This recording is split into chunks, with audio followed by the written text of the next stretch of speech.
तो आइए जानते हैं आज के वीडियो में भारत के सबसे अंतिम गांव माना के बारे में, जो भारत का सबसे आखिरी गांव है और यहीं से होकर जाता है स्वर्ग जाने का रास्ता।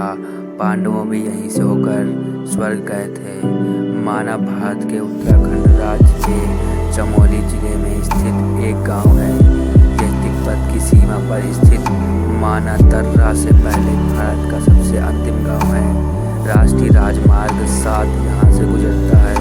तिब्बत की सीमा यहाँ से 26 किलोमीटर दूर और साथ ही अलकनंदा नदी और सरस्वती नदी का संगम यहाँ स्थित है।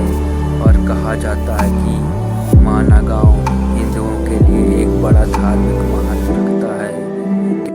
यह स्थान महाभारत के समय से संबंधित है और इस गांव की आबादी बहुत ही कम है और 70 से 80 घर ही आपको देखने को मिलेंगे और यहाँ पर बने घर लकड़ी के होते हैं। माना गांव से लगे कई ऐतिहासिक दार्शनिक स्थल भी है।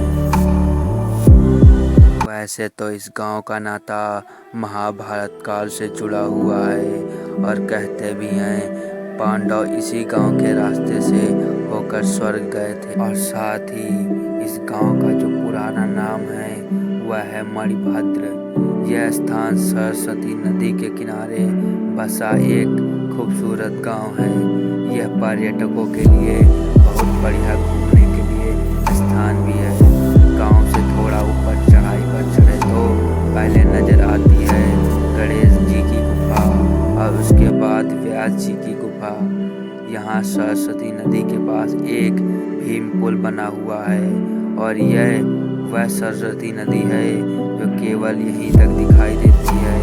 इसके आगे यह अदृश्य रूप में बहती है।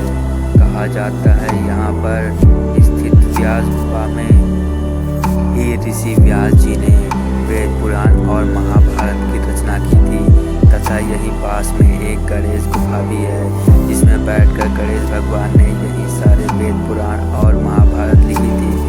गणेश गुफा के बारे में कहा जाता है जब गणेश भगवान वेद लिख रहे थे तो सरस्वती नदी अपने पूरे वेग से बह रही थी और बहुत शोर कर रही थी।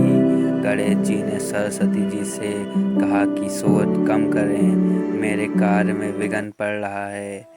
लेकिन सरस्वती जी ने उनकी बात को अनसुना कर दिया और इस बात से नाराज होकर गणेश जी ने इन्हें श्राप दे दिया कि आज के बाद इससे आगे तुम किसी को नहीं दिखोगी। तभी से सरस्वती इससे आगे अदृश्य रूप में बहती हैं। कहते हैं यह नदी आज भी भीम पुल के पास बहुत शोर करती है।